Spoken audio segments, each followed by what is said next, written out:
नमस्कार, मैं हूं वंदना त्यागी और आप देख रहे हैं न्यूज़ 18 राजस्थान। क्या आपने कभी सोचा है कि भगवान जगन्नाथ की रथ यात्रा में एक ऐसा प्रसाद भी होता है जिसे कोई इंसान नहीं खाता, बल्कि उसे जानबूझकर जमीन पर फैलाया जाता है। आखिर ऐसा क्यों किया जाता है, आइए जानते हैं इस अनोखी परंपरा का रहस्य।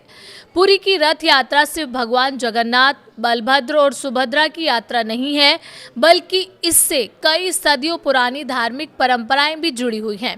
इन्हीं में से एक है अधरपना। अधरपना एक खास मीठा पेय होता है। इसे दूध, गुड़, पनीर, केला, जायफल और कई सुगंधित मसालों से तैयार किया जाता है।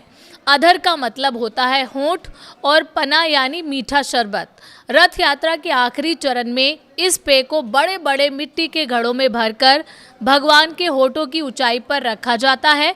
पूजा के बाद इन घड़ों को वहीं रथ पर फोड़ दिया जाता है, जिससे पूरा प्रसाद जमीन पर फैल जाता है।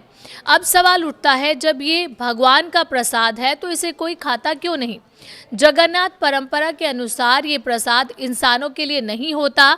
मान्यता है कि रथ यात्रा के दौरान भगवान के दर्शन करने केवल भक्त ही नहीं, बल्कि अदृश्य आत्माएं, पितृ और ऐसी दिव्य शक्तियां भी आती हैं जिन्हें मोक्ष नहीं मिला होता।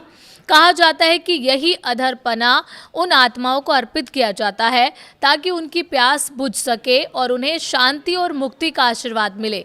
इसी वजह से ये प्रसाद जमीन पर फैलाया जाता है, क्योंकि मान्यता है कि अदृश्य शक्तियाँ इसे वहीं से ग्रहण करती हैं। धार्मिक मान्यताओं के अनुसार इस परंपरा का एक उद्देश्य नकारात्मक शक्तियों को शांत करना और सृष्टि में संतुलन बनाए रखना भी है। यही कारण है कि अधरपना को जगन्नाथ धाम का ऐसा महाप्रसाद माना जाता है जिसे न भक्त खाते हैं और न ही पुजारी। इसे पूरी श्रद्धा के साथ अदृश्य शक्तियों को समर्पित किया जाता है। यही अनोखी परंपरा पुरी की रथ यात्रा को दुनिया के सबसे अद्भुत धार्मिक आयोजनों में से एक बनाती है। अगर आपको ये जानकारी पसंद आई हो तो इसे अपने परिवार और दोस्तों के साथ ज़रूर शेयर करें।